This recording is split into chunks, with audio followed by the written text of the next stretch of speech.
Okay guys, I want to share with you a hack. Normally there are a lot of members claim that this rubber is missing. What do you do if the rubber is missing? You need not to buy. Okay, why?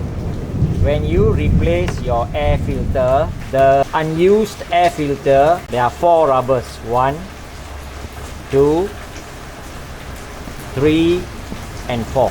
So if you compare them side by side, it's about the same. What you need to do is you need to take the blade, just slightly trim it such that it is a concave shape. Okay,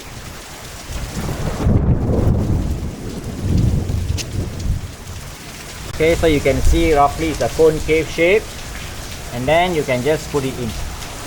Now you have a rubber here. Okay, and the closing of the door is much more rigid, you know. So this is a simple hack.